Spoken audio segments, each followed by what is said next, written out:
നമസ്കാരം. ഈ വീഡിയോയിൽ നമ്മൾ നോക്കുന്നത് ദോഹയാണ്. ദോഹ എന്ന ചാപ്റ്റർ 8ാം ക്ലാസ് ഹിന്ദിയിൽ വരുന്നതാണ്.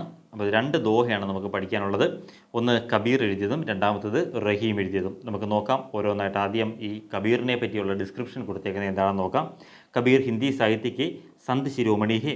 കബീർ ഹിന്ദി സാഹിത്യത്തിലെ ഒരു സന്ത് ശിരോമണി അല്ലെങ്കിൽ സന്യാസി ശ്രേഷ്ഠനാണ്. ആപ്കാ ജീവൻകാൽ 15वीं സദി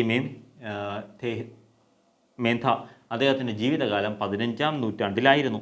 ആ കവി ഹി നഹി സമാജ് സുധാരക് ഭി ഥേ. അദ്ദേഹം കവി മാത്രമായിരുന്നില്ല, പിന്നെയോ സാമൂഹിക പരിഷ്കർത്താവും കൂടിയായിരുന്നു. സമാജ് സുധാരക് എന്ന് പറഞ്ഞാൽ സാമൂഹിക പരിഷ്കർത്താവ്, ഒരു സോഷ്യൽ റീഫോമറും കൂടിയായിരുന്നു.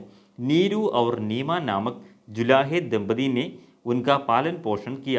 അദ്ദേഹത്തിൻ്റെ പാലൻ പോഷൺ, അദ്ദേഹത്തെ വളർത്തി വലുതാക്കിയത് നീരു നീമ എന്ന് പറയുന്ന 2 ജുലാഹെ ദമ്പതി എന്ന് പറഞ്ഞു കഴിഞ്ഞാൽ നെയ്ത്തുകാരായിട്ടുള്ള ദമ്പതിമാരായിരുന്നു. ആപ്കി ഗുരു കാ നാം രാമാനന്ദ് ഹെ. അദ്ദേഹത്തിൻ്റെ ഗുരുവിൻ്റെ പേര് രാമാനന്ദ് എന്നായിരുന്നു. ആപ്കി വാണി കാ സംഗ്രഹ് ബീജക് കെ നാം സെ പ്രസിദ്ധ ഹെ ജിസ്കെ 3 ഭാഗ് ഹെ. അദ്ദേഹത്തിൻ്റെ വാക്കുകളുടെ സംഗ്രഹം ബീജക് എന്ന് പറയുന്ന പേരിൽ പ്രശസ്തമാണ്. അതിന് 3 ഭാഗങ്ങളാണുള്ളത്. സാഖി, സബദ് ഔർ രമേനി. അതിന് സാഖി, സബദ്, രമേനി എന്നിങ്ങനെ 3 ഭാഗങ്ങളാണ് ഈ ബീജക് നിന്ന്. ബീജക് എന്ന് പറഞ്ഞാൽ എന്താണ്? അദ്ദേഹത്തിൻ്റെ വാക്കുകളുടെ ഒരു സംഗ്രഹം, ഒരു കൂട്ടമാണ്, ഒരു സമാഹാരമാണ് എന്ന് നമുക്ക് പറയാം. ആപ്കോ ശാന്തിമയി ജീവൻ പ്രിയത. അദ്ദേഹം വളരെ സമാധാനപൂർണ്ണമായ, ശാന്തിപൂർണ്ണമായിട്ടുള്ള ജീവിതം ആഗ്രഹിച്ച് അങ്ങനെ ജീവിച്ച ഒരാളാണ്. ആപ് അഹിംസ, സത്യ, സദാചാർ ആദി ഗുണോം കി പ്രശംസക് ഥേ. അദ്ദേഹം ഈ സത്യം, സദാചാരം, അഹിംസ തുടങ്ങിയ ഗുണങ്ങളുടെ ഒരു പ്രചാരകരായിരുന്നു, അല്ലെങ്കിൽ പ്രശംസകനായിരുന്നു കബീർ. അദ്ദേഹത്തിൻ്റെ ദോഹയാണ് നമുക്ക് ആദ്യം പഠിക്കാനുള്ളത്. എന്താണെന്ന് നോക്കാം. ബഡാ ഹുവാ തോ ക്യാ ഹുവാ ജയ്സെ പേഡ് ഖജൂർ പഥി കോ ഛായ നാഹിൻ ഫൽ ലാഗെ അതിദൂർ. വളരെ സിമ്പിളായിട്ടുള്ളൊരു കാര്യമാണ്. ബഡാ ഹുവാ തോ ക്യാ ഹുവാ. കബീർ പറയുന്നത് ഈ ഖജൂർ എന്ന് പറഞ്ഞാൽ എന്താ? ഖജൂർ എന്ന് പറഞ്ഞാൽ ഈന്തപ്പനയാണ്. ഈ ഈന്തപ്പനയെ പോലെ, ഈന്തപ്പനയുടെ പേര് കണ്ടില്ലേ, വളരെ വലുതാണല്ലേ. അപ്പോൾ അങ്ങനെ ഈന്തപ്പനയെ പോലെ ബഡാഹുവ, വലുതായിട്ട് കാര്യമില്ല. ഈന്തപ്പന പോലെ നാം വലുതായിട്ട് ഒരു പ്രയോജനവുമില്ല. കാരണം എന്താ? പഥിക്കോ ഛായാനഹീം. പഥി എന്ന് പറഞ്ഞാൽ വഴിയാത്രക്കാർ. അതിൽ വഴിയാത്രക്കാർക്ക് തണൽ കിട്ടില്ല. ഫല്ലാകെ, അത് ഫലമാണെങ്കിലോ അത്ര ഉയരത്തിലുമാണ്. അതുകൊണ്ട് അതിനകത്തുനിന്ന് ഈന്തപ്പന പോലെ അത്രയും വളർന്ന് മേലോട്ട് പോയിട്ട് അത്ര വലിയ കാര്യമൊന്നുമില്ല. എന്താണ് അതിനകത്തുനിന്ന് വഴിയാത്രക്കാർക്ക് തണൽ കിട്ടില്ല, ഒന്നാമത്തെ കാര്യം. രണ്ടാമത്തത് പഴങ്ങളാണെങ്കിൽ വളരെ ദൂരെയുമാണ്. മനുഷ്യർ ഇതുപോലെ ആകരുതെന്നാണ് പറയുന്നത്. മനുഷ്യർ ഇതുപോലെ ആകരുത്. മറ്റുള്ളവർക്ക് എന്തെങ്കിലും ഉപകാരം ചെയ്യാതെ ജീവിക്കുന്നത് ശരിയല്ല. നമ്മൾ കഴിയുന്ന നമ്മളെ കൊണ്ട് കഴിയുന്ന രീതിയിൽ മറ്റുള്ളവർക്ക് സേവനം ചെയ്യണം. പരോപകാരത്തിൻ്റെ ഒരു രീതിയാണ് ഇതിൽ പറയുന്നത്. പരോപകാരി ആയിരിക്കണം മനുഷ്യൻ എന്നുള്ള ഒരു ഉപദേശമാണ് കവി നമുക്ക് തരുന്നത്. അതാണ് ഒന്നാമത്തെ ദോഹയിൽ നമുക്ക് പഠിക്കാനുള്ളത്. രണ്ടാമത്തത് പരോപകാരം, കേട്ടോ, വളരെ ഇമ്പോർട്ടൻ്റ് ആണ് ആ വാക്ക്. രണ്ടാമത്തത് രണ്ടാമത്തത് എന്താ പറയുന്നത്? ആരാണ് എഴുതിയത്? റഹീമാണ്. ഓക്കെ, അപ്പോൾ റഹീം ആരാണെന്ന് നോക്കുക. ഹിന്ദി കെ ലോകപ്രിയ കവിയുമേ റഹീം കാ നാം മുക്തകണ്ഠ് സെ ലിയ ജാത്താ ഹെ. ഹിന്ദിയിലെ ജനപ്രീതി ആർജിച്ച കവികളിൽ റഹീമിൻ്റെ പേര് വളരെയധികം മുക്തകണ്ഠാണെന്ന് വെച്ചാൽ വളരെയധികം പ്രശംസനീയമാണ്. മുക്തകണ്ഠ, പ്രശംസ നേടിയെന്ന കേട്ടിട്ടില്ലേ? അങ്ങനെ വളരെ പ്രശസ്തനായിട്ടുള്ള കവിയായിരുന്നു എന്നാണ് അർത്ഥം.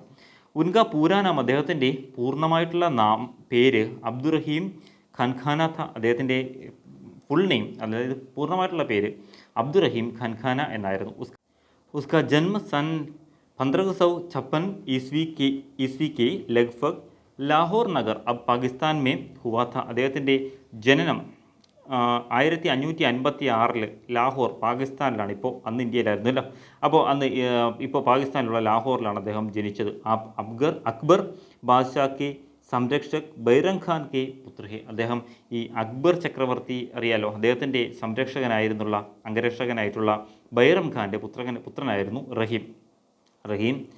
അക്ബർ കെ ദർബാർ കെ നവരത്നോമേം സേ ഥേ. അദ്ദേഹം അക്ബറിൻ്റെ കൊട്ടാരത്തിലെ നവരത്നങ്ങൾ, ഒരു 9 പേരുണ്ട്, അവരിൽ ഒരാളായിരുന്നു. അറബി, തുർക്കി, ഫാർസി തഥാ സംസ്കൃത് കെ പണ്ഡിത് ഹെ. അദ്ദേഹം ബഹുഭാഷാ പണ്ഡിതനായിരുന്നു. അറബി, തുർക്കി, പാർസി, സംസ്കൃതം, ഈ ഭാഷകളിലെല്ലാം നല്ല അറിവുള്ള ആളായിരുന്നു റഹീം സത്സായി, ശൃംഗാർ സത്സായി, രാസപഞ്ചാധ്യായി, रहीम रत्नावली आदि ഇൻകി രചനായി ഹെ. ഇദ്ദേഹത്തിൻ്റെ പ്രധാനപ്പെട്ട കൃതികളാണ് റഹീം സത്സൈ, അതുപോലെ ശൃംഗാർ സത്സൈ, രാസപഞ്ചാധ്യായി, റഹീം രത്നാവലി തുടങ്ങിയവ. ഇനി നമുക്ക് അദ്ദേഹത്തിൻ്റെ ദോഹ, അദ്ദേഹം ഈ ദോഹയിൽ എന്താണ് പറഞ്ഞിരിക്കുന്നത് നോക്കാം. റഹീം വേ നർ ധന്യ ഹെ पर उपकारी अंग बाठन वारे को लगे ज्यो മെഹന്തി കോ രംഗ്. ഇതിലും അദ്ദേഹം ഈ റഹീമും പരോപകാരത്തിൻ്റെ മഹത്വമാണ് പറഞ്ഞിട്ടുള്ളത്. ഏതൊക്കെ വ്യക്തികളുടെ ഓരോ അവയവത്തിലും പരോപകാരത്തിൻ്റെ ഭാവം നിറഞ്ഞിരിക്കുന്നുവോ അവർ ധന്യരാണ്. ഒരു വ്യക്തിയുടെ ഓരോ അംഗത്തിലും ഓരോ അവയവത്തിലും പരോപകാരം നിറഞ്ഞിരിക്കുന്ന, അല്ലെങ്കിൽ ഒരു വ്യക്തിയിൽ പരോപകാരം നിറഞ്ഞിരിക്കുന്നെങ്കിൽ അയാൾ ധന്യനാണ്. മറ്റുള്ളവർക്ക് മൈലാഞ്ചി, നമ്മുടെ മെഹന്തി മൈലാഞ്ചി ഉണ്ടല്ലോ, അത് പങ്കുവെച്ച് കൊടുക്കുമ്പോഴത്തേക്ക്, അതിലിട്ട് കൊടുക്കുമ്പോൾ നമ്മുടെ കയ്യിലും അത് സ്വാഭാവികമായി പറ്റും. അതുപോലെ തന്നെ നമ്മൾ പരോപകാരം ചെയ്യുമ്പോൾ അതിൻ്റെ പുണ്യം അവർക്കും കിട്ടും, അതുപോലെ തന്നെ നമുക്കും കിട്ടും. അതൊരു ശ്രേഷ്ഠമായിട്ടുള്ള കാര്യമാണ് പരോപകാരം എന്നാണ് റഹീം ഇതിലൂടെ പറയുന്നത്. അപ്പോൾ റഹീമിൻ്റെ ദോഹയുടെ മീനിങ് മനസ്സിലായല്ലോ. രണ്ടിലും പരോപകാരത്തിൻ്റെ പുണ്യത്തെക്കുറിച്ചാണ് പറയുന്നത്. വളരെ സിമ്പിളായിട്ട് ഇതിൻ്റെ ആശയം പഠിക്കുകയാണെന്നുണ്ടെങ്കിൽ ഈസിയായിട്ട് മാർക്ക് കിട്ടാവുന്ന ഒരു ചാപ്റ്ററാണ് ദോഹ. ഉറപ്പായിട്ട് ചോദിക്കുകയും ചെയ്യും എക്സാമിന്. ഓക്കെ, ഒന്ന് നോക്കിക്കൊണ്ട് പോവുക.